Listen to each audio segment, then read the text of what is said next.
Now, I don't know if you've ever had the experience as a baseball player of doing really well in practice, in BP, and then you get in game situations and all of a sudden you come up empty. You go over.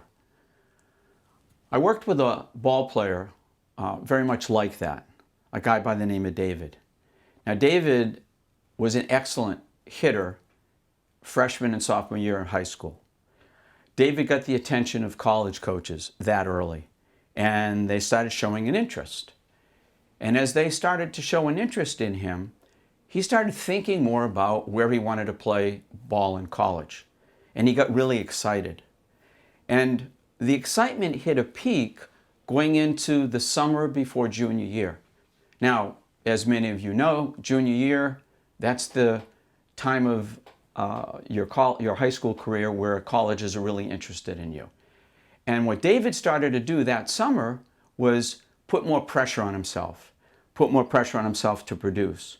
He started overthinking about his at-bats, overthinking about his mechanics, overthinking about, the college coaches watching. And as a consequence of the thinking, he would get more nervous up at the plate. He would be distracted because his focus wasn't where it needs to be, which is on what you're doing, the release point, the ball, and it was more in his head. And so his batting average started to go down. And the more he thought about it, and the more he tried to bring it up, the lower it went. And David's coach was at a loss. He had no idea how to help him. And David was frustrated, and David kept asking himself, why is this happening? I need to hit. I need to get a hit. David's parents were frustrated, which is when he reached out to me. And David and I started working on what he was doing wrong. We started helping him develop much more of an awareness of the mental side of his hitting, where his focus was, what he was thinking about, how to deal with a bad at bat, how to deal with a pitch that he took that he should have hit. And gradually we helped David get back on track.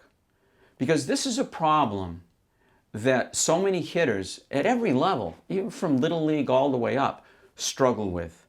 And they don't ever systematically work on it. They think they should have a good head, they expect they should have a good head, and then they leave the hitting to chance.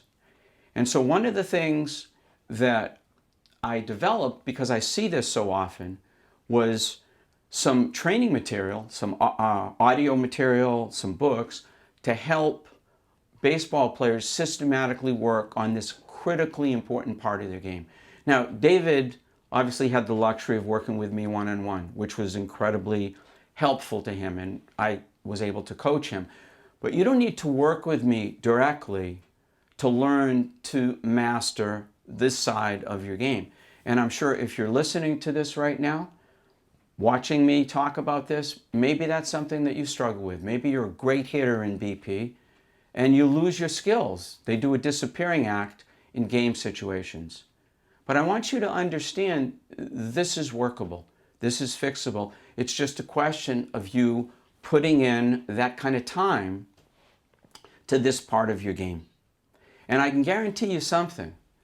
If you start working on the mental side, if you start working on learning to better control your focus, letting your bad at-bats go very quickly, staying calm under pressure, then that will help you lift the level of your performance and take you to the next level as a baseball player.